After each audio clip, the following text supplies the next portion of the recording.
Bonjour à tous, j'espère que vous allez bien. Je commence, comme vous pouvez voir, sur les annonces économiques. Hier, j'ai fait un petit cours pour mes élèves sur le discours de Jean Paul et je les expliquais comment ça fonctionne, ok, pour voir le discours en temps réel. Il s'est super bien passé, la prise de position, elle était magnifique et je vous explique ça sur les graphiques. Aujourd'hui, on a les stocks de pétrole brut qui impactent directement sur les inflations de tous les pays. C'est pas que l'Amérique, mais tous les restes. Ils se font influencer pour la zone de dollar. Donc, notre rendez-vous, c'est à 16h30 pour les stocks de pétrole brut. Bon, je viens sur la plateforme TradingView et on commence déjà par le Nasdaq. Okay, comme d'hab, le Nasdaq, parce que c'est mon père de devises de travail de tous les jours. Donc, pourquoi je vous affiche sur le hebdomadaire? C'est justement parce qu'au fait, je dis sur le vidéo de lundi, OK, que nous sommes on était la zone de support, il s'est fait un pendu, donc un pendu sur une zone de support. C'est un excellent point d'entrée. Donc, voilà, il a sa part. OK. La question, c'est que la zone de 11 280, un petit peu, qui ça bloque. Après, je vous montre sur le graphique daily pourquoi. Ici, nous avons ce qu'on appelle un cluster. C'est quoi? C'est une zone où il y a la résistance et il y a plusieurs niveaux à franchir. Donc, ce niveau très fort. Ça veut dire qu'ici, on a la moyenne mobile des 50, on a la SSB, et on a la résistance de prix. Donc, c'est une zone très compliquée à franchir pour le Nasdaq à ce moment-là. C'est pour ça que moi, j'ai clôturé mes positions, que moi, j'ai pris. Je rentrais exactement ici et là, ce matin, je l'ai clôturé. Ce matin, non, hier soir, je l'ai clôturé parce qu'en fait, je fais mes bénéfices. Il faut quoi attendre de Nasdaq maintenant? Pour ceux-là qui connaissent un petit peu le marché de Nasdaq, il sait que c'est la moyenne mobile des 200 périodes qui donne les courses de Nasdaq à long terme. Quand on casse des moyennes de 200, ça fait une tendance forte baissière. On casse les moyennes de 200, ça fait une forte tendance haussière. Donc, pour moi, d'abord, il faut casser les clusters, c'est la zone de 11 1280, c'est le daily, la zone où il y a le moyen mobile de 50, la SSB, tout ça. Intégration des nuages pour les graphiques daily. Et à partir de là, on attend de la vraie casse des 11 374 pour voir, pourquoi pas, les 11 600. Et on va voir si finalement on casse cette trade-là du baissière qui sait qui là va vraiment faire le retournement de tendance à long terme pour le Nasdaq. Pourquoi j'ai clôturé ma position? Parce qu'ici, elle commence à faire un range. Donc, on a 1, 2, 3. On a déjà 3 bougies de H4 sur le même prix. Donc, moi, je clôturais ma position. Là, on ouvre encore une, mais il n'est pas cassé. Donc, ça serait hyper sympa de Nasdaq. Il fait une petite correction jusqu'à 11 100 ou 11 000 pour rentrer encore une fois et prendre un buy. C'est compliqué de faire une vente ici parce que s'il y a une accélération haussière, il vient toucher la moyenne mobile de 200. Donc là, ça me fait le stop loss. Par contre, le repli avec un buy, c'est la probabilité plus sûre de fait ce type de trade-là. Okay? Sur H1 d'hier, c'est exactement celle-là que j'ai fait. Okay? Ici, il y avait le gap, donc le lundi, je me fais mal parce qu'en fait, je rentrais à la position à l'avant pour combler mon gap. Il a fait ça. Il m'a pris un stop loss. Donc, c'est normal. Donc, j'ai attendu avec patience. Elle est venue, fermeture de gap, carrément la touche sur la zone des 11 000. C'est ça que j'ai pris ma position exactement ici avant l'annonce de Jean Paul. Et à partir de là, je clôturais exactement ici, que ça fait le dernier plus haut. Et à partir de là, vous voyez que ça commence à faire un petit peu de range. Donc, pas de direction donnée à ce niveau-là. Donc, c'est là le trade de jour.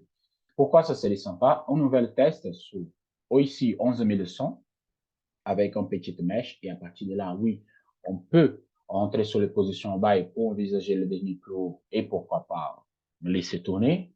OK? Mais pour la position de swing, pour ceux qui veulent garder, c'est là, ça fait la bonne position. Et je montre le trade de hier. En plus, le robot, il a donné un signal. Il a donné un signal, mais avec le repli, que c'est l'annonce, et après, hop, ça a bien parti. Et là, c'était la clôture. Le pullback, il a été fait. J'ai pas vu le pullback, il a été fait ici. Donc là, vraiment, il faut attendre l'ouverture du marché pour voir qu'est-ce que le marché va nous réserver à ce niveau-là. Je vais faire la marcation du jour, mais sinon, j'ai fait la marcation là et là. Nous sommes encore dans la zone, donc pas de signal encore. Le robot, il a donné un signal de buy, ça fait pullback là maintenant. Donc, sur la méthode, donc tout, ça donne haussière, mais nous avons des résistances quand même. Donc, il faut faire super attention avec celui-là. Le Dow Jones. Bon, le Dow Jones, c'est la même chose que moi je dis. Vraiment, c'était le pullback ici sur cette zone. Ça donnait un signal de buy. Hier, cette signal ici, moi, je pris la position aussi. OK, je rentrais à ce niveau-là. Maintenant, le niveau à attendre pour le Dow Jones, c'est vraiment la zone des 34 200. C'est ça la zone d'attente, c'est la dernière résistance. C'est les cas, c'est là. Pourquoi pas, on va ouvrir la voie comme le DAX pour venir le dernier plus haut. Donc, pour l'instant, il faut casser vraiment la zone de 33 à 700 pour venir sur 34 200. Mais il est dans la bonne voie, carrément. Donc, je vois pas de problème. Il est trop en avance, donc je veux dire que ça va super bien passer. Pullback sous 50, c'est tout à fait normal. Et là, je viens sur le trade D hier. OK, le trade d'hier, ça donne quoi? C'était notre triangle, OK, notre triangle asymétrique. Ce type de triangle, c'est toujours la casse vers la haut. C'est pour ça que je me méfie un petit peu de cette casse-là. Donc, casse, pullback, je rentrais exactement sur le pullback. Moi, je rentrais, OK, et à partir de là, je clôture ma position. Là, ça avance. Donc, il faut vraiment qu'il casse ce dernier plus haut pour qu'on va sur l'objectif théorique de la figure. Là, je mets ça, être plus simple. Donc, on a l'objectif théorique de la figure qui vient à 34 300. Donc, pour moi, 34 200, c'est sûr, OK, dès qu'il casse ce niveau-là, et à partir de là, c'est bon. La voie, elle est ouverte. Sur la méthode IS, ça tombe super près dessus, même si moi, je rentrais en avance parce que je rentrais exactement ici. Il a touché là, je rentrais sur la position, et à partir de là, hop, clôture d'aujourd'hui, c'est fait, ouverture, et là, ça avance un petit peu. Ça ne se descend pas un petit pullback ici sur la OPR d'hier, ok, hop, bien tester là, ça fait un bon point de bail pour continuer à remonter et pour continuer à chercher des objectifs un petit peu plus loin.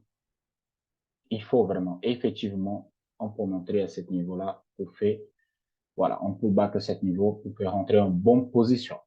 Le DAX, je vais vous montrer le DAX en hebdomadaire. Et ça, c'est sympa. C'est lui qui a plus d'avance. Donc, le DAX hebdomadaire, j'ai affiché encore un niveau ici. Pourquoi? Là, on attaque la zone de 15 000 sur psychologie. On a fait notre intégration carrément sur notre biseau, OK? Et à partir de là, on attaque la zone de 15 000, comme je vous avais dit. Casse des 15 000, bon, 15 000, on va directement 15 300 et pourquoi pas envisager le record historique. Mais là, on a des zones encore à casser, 15 400. Mais là, on attaque carrément la zone de 15 000. Ça, c'est très sympa. Un petit pullback ici pour prendre cette position en swing trade. Mais pour ceux-là qui ont positionné, comme moi je dis ici, 13 800, ça fait le bon pour l'entrée en swing. En plus, je dis ça, ça fait quelques semaines en arrière. Pour ceux-là qui ont profité, oh, vous êtes super bien placé en swing trade. Pas de signal, aucun signal de retournement. Celui-là aussi, cette casse, je donnais ici dans les groupes, OK, comme signal de buy. Là, le robot, il m'a donné un signal de très long terme, vraiment de très long terme. Cela, c'était le premier signal que moi j'ai donné. Et à partir de là, regarde, ça part vraiment comme une flèche.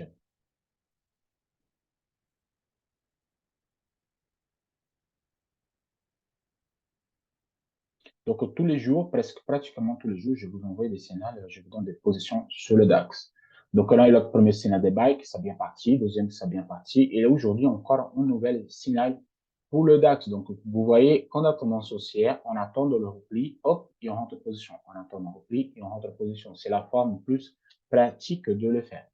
Donc, pour aujourd'hui, il faut vraiment, là, je crois qu'aujourd'hui, pour le DAX, le signal est carrément passé. Donc, on ne fait plus rien. OK, donc, il faut juste attendre pour demain pour voir si le cas, c'est la zone de 15 000. Il continue à avancer. Le gold. Le gold, je vais vous montrer au hebdomadaire parce qu'on trouve très intéressant vous montrer. J'enlève tout ça. Hop, OK. Le gold, je modifiais et j'ai mis les zones plus haut. Je vais supprimer les zones plus bas parce que ça ne m'intéresse pas. En fait, cette grande chandelier ici, c'est ma référence de gold. Donc, on a fait 2 fois les plus bas. Et là, c'était la zone que moi, je voyais dans le groupe pour l'achat en swing. Donc, on a travaillé cette zone ici pour plusieurs semaines. Et à partir de là, hop, Dès que la casse de brique, je donnais un deuxième signal. Et aujourd'hui, on vient de casser la tête de cette grande chandelier. Donc, pour moi, vraiment, le prochain point d'attente, c'est la zone de 1900 points, donc 1910 environ. Okay? Le problème, c'est que cette oblique-là, on le travaille. Et c'est pour ça que je ne peux pas rentrer en position. J'ai tenté des ventes, je suis très honnête avec vous. J'ai vendu ici, j'ai pris un break-even, OK? Et là, j'ai laissé tomber. Parce qu'en fait, si je suis sur H4, traite des chandeliers qui font cette espèce de range, qui il a été cassé là maintenant? Le range, il est cassé. OK, pullback déjà, et là, il part. Donc, pour moi, vraiment, les zones attentes, c'est 1900 points. Vraiment 1900, parce que là, le dernier plus haut, il était cassé, il était même pullbacké. Déjà, 1900 points, c'est le niveau à attendre pour le gold.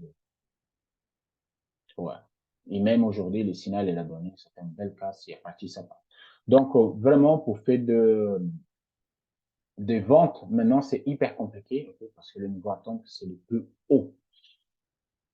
Donc, c'est tout pour aujourd'hui. Des analyses sur les gold, ok. Pour ceux-là qui ne sont pas rentrés en position ici à la case supérieure, à quel niveau là? Hop. Ceux-là qui ne sont pas rentrés à 1800, ok. Carrément à 1800. Là, c'est un peu compliqué de rentrer maintenant. Il faut attendre. Si vous rentrez là maintenant à la vente, il peut exploser à la hausse, donc vous êtes perdant. Par contre, si vous rentrez en buy et les VFI en repli, je ne crois pas que votre compte elle va supporter cet repli, donc ça fait des stop loss. Donc là, c'est un moment compliqué. Il faut attendre, vraiment, il faut attendre le casse de dernier plus ici pour continuer à envisager des niveaux supérieurs. Donc, pour aujourd'hui, c'est tout. OK? Excellente journée de trading à tous. Attendez vraiment le stock de pétrole brut. C'est un excellent signal pour annonce pour 16h30. On se voit demain pour de nouvelles analyses. À la prochaine. Ciao, ciao.